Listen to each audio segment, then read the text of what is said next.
Hi, I'm Zinzi, and welcome to This Book Ability.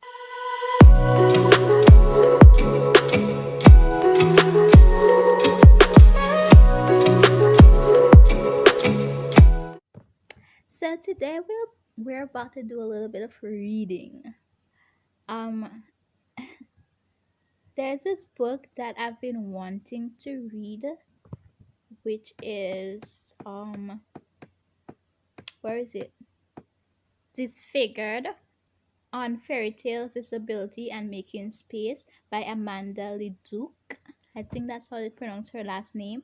But I want to read this because I've seen this as one of the number one books for disability representation, and I figured, well, since you're one of the top books for disability recommendations, I want to see what this is about. And the title said fairy tales, and I'm like immediately intrigued, because who doesn't love a good fairy tale? Like the my mom probably used to read a bunch of fairy tales to me. Like I had a whole fairy tale book when I was younger. So yeah.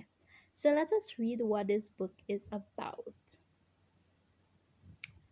They classified it as a bio and memoir, social science. Let me see all categories that this is on there.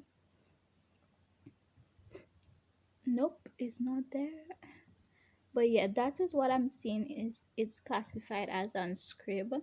So I don't know how true that is, but let us read the description for this.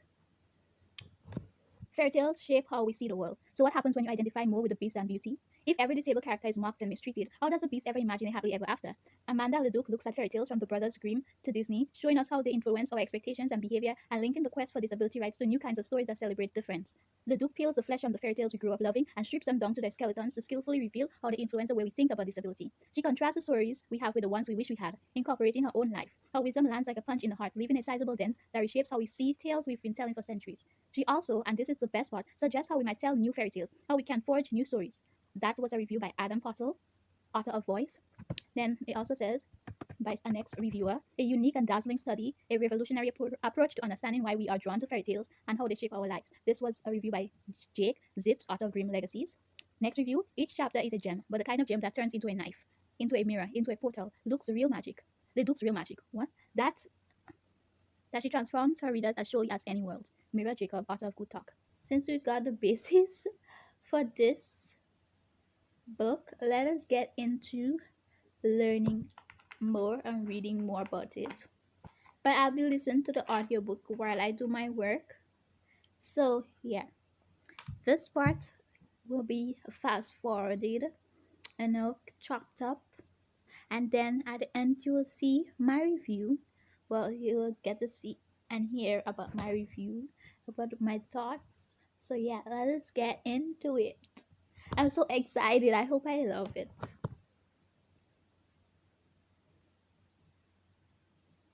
Telling. We need to understand why stories like fairy tales have been fascinated with it right from. Oh, yes, I already started this like Saturday. Like, I started to listen to it because I wanted to get a little premises of what it was about. And so far, it's so good. the very beginning, and how the stories.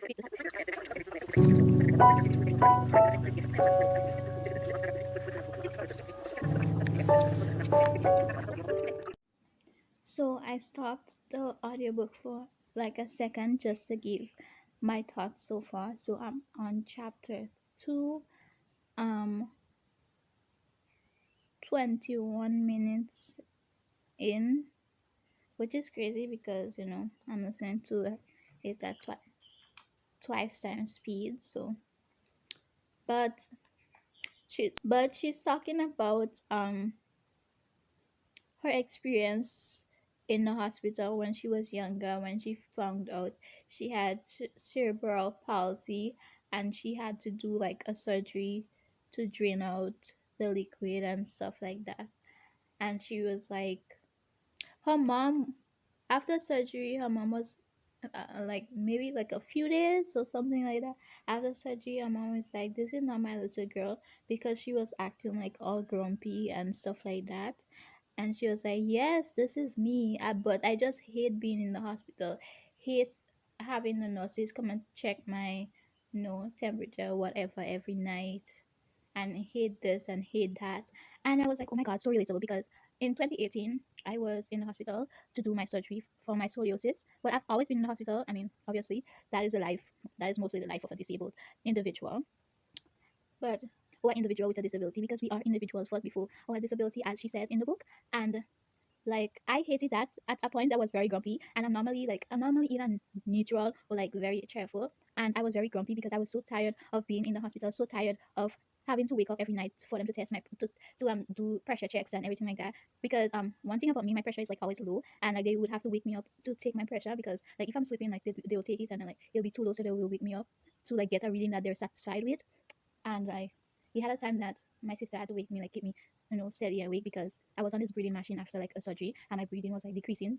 So she had to wake me up to like, keep my body active and stuff like that. And it was a lot. Like being in the hospital is a lot, and people don't realize that that can get you very grumpy and get you feeling a lot of things and being very emotional. Like I had an emotional breakdown in the hospital because it was just a lot, and I'm not accustomed spending that all this time with like my dad and everything like that. Usually on a day-to-day basis, you're with your parents like not that much during the day. Like you all have things to do, you have work, you have school, and this and that. So it was a lot for me, and I totally relate to this part of the book, because when she talks about being in the hospital, it's totally relatable. My earlier experiences in the hospital was not really. I don't really remember being like really grumpy, because like I used to be playing a lot, cards and stuff like that. But what I do remember from my earlier days in the hospital, which I didn't like, was having to take medications. I hate drinking medicine. I rather like the tablets and all these things, but the medicine, the liquid form where you have to drink it, I hated that. And I used to try to spit it out, and then the doctors would see like I spit it out, and they would give me and force me to drink it. It was a lot, but totally relatable. That's all I have to say, And I'll be back with the next update. And next update, which is I know like very very soon, but it hasn't been like too long since I cut off the camera. But I mean, I guess this video will be a long video. But she was talking about having to do surgery on her legs, and um, because her feet was turned like differently and not normally, so she had to do surgery, and she had to wear this thing, and she had a limp and stuff like that. And I do know that people with arthrogryposis go through this. I've never personally gone through this because I haven't done like surgery to straighten out my legs. But and she was talking about her hip being uneven, and this is me because I have like hip dislocation as well, so I understand that part. And well, if I had done the surgery, I would be like walking with a drag and stuff like that too. And I do know people with arthritis wear like feet braces and stuff when they do surgery on their feet. Because that much I know. Like I've been seeing that on a page that I'm in for arthritis, and it just comes to show that how cerebral palsy is like sort of similar to arthritis in terms of physical elements, outward elements. I'm not talking about like how the brain functions and all those things, but like physical elements I can relate to her and stuff like that. And it's so interesting, and like I'm loving getting to learn about cerebral palsy from her perspective. Obviously, it won't be the same for everybody else, but I'm loving getting to know and learn about this disability. And yeah, if you want to learn about different disabilities, the best way to do so is to read about the disabilities from the authors themselves. I hope to one day write about my disability and what I've been experiencing, especially mine will have like a different twist in terms of the community and country that I grew up like I'm in. Is not easy as being in like a first world country. I'm in a third world country, so they don't have really accommodations for disabilities. So it will be an interesting perspective. But yeah, let's get back into the book. I'm talking too much. I kind of look crazy. I just got up. But yes, my final thoughts on this figure. Like yesterday, I had to give my final thoughts because I did finish it yesterday. But by the time I had finished, everyone, like my sister and my brother, came home, and I didn't want to film in front of them because they sort of awkward. So even though they know like I film stuff and stuff like that, but it's still awkward. So I'm gonna give my final thoughts now. Disfigured. Disfigured is a book that I can relate to on so many levels. Her disability seemed in a lot of ways similar to mine's. And so I could relate to how she felt during the hospital, how she felt, trying to. Well, she said she tries to ignore the fact that she tried to ignore the fact that she walked differently, but I can't ignore that fact because I don't. I can't even walk on my 2 feet. I walk on my knees. I move around at home on my knees, and I use a wheelchair when I have to go out. So I can't ignore that fact. So it's different for me in that situation.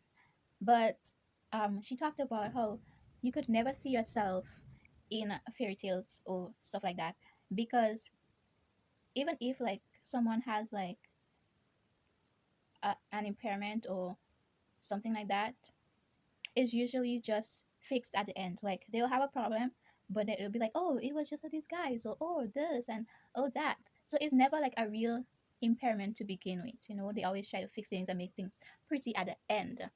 And plus, sometimes they may have like something, but they are always considered the villain because of that thing. And I totally get where she's coming from. But however, like the where I can't relate is thinking that, like, I've never, me reading fairy tales, and I've never tried to put myself in that situation. She had gotten like bullied a lot, which sucked, and I wish like I was going to that same school that you were going to, the author were going to, because like if I was going to that school, I would have stood up for her, even though I have a disability as well. I'm a person, I don't take shit. I don't roll like that. Do not bully anybody about their disability around me or any difference. I don't take that stuff lightly. I went to my high school and my primary school, and I didn't get bullied, luckily, because one, everybody knows, everybody knew. Well, I'm still the same, but everybody knew that if you tell me something, chances are you're gonna hear something worse after. Like you try to bully me, I'm gonna bully you back. That's how that's the type of person I am. So it was like I can't relate to the bullying part, but I understand because I know of people that got bullied. I was, to say, like, we don't really have like this popularity hierarchy thing in secondary school, but kinda. And if like you say like there's a popularity thing, I would have been in that circle, but it was not like a mean circle. I don't stand for people who just being mean for mean sake. Understand? So in terms of that, I'm so sorry that you didn't have the courage to stand up for yourself. I just wish that I knew of you, you know, back then, to give you a little courage. That's how I feel in situations like this. Like if you went through something, I feel like I want to give you a little courage. Like I want to make you feel better. That's the type of person that I am. But yeah, luckily it's so, like, it's so funny because I've always thought like people wouldn't bully you because of your disability. I used to think that people would be in awe at you and be like, oh my god, she's different from me. Like that's, and you're trying to like understand like that person and their disability because it's something that you haven't seen before. But nope. Some people get bullied, which sucks. But in my case, everybody was like, oh, this is so cool. And I rode a scooter, so it was like, this is so cool, I want to ride your scooter, and stuff like that. And I was a sweet person, I am a sweet person, so it's like I can't help but love me.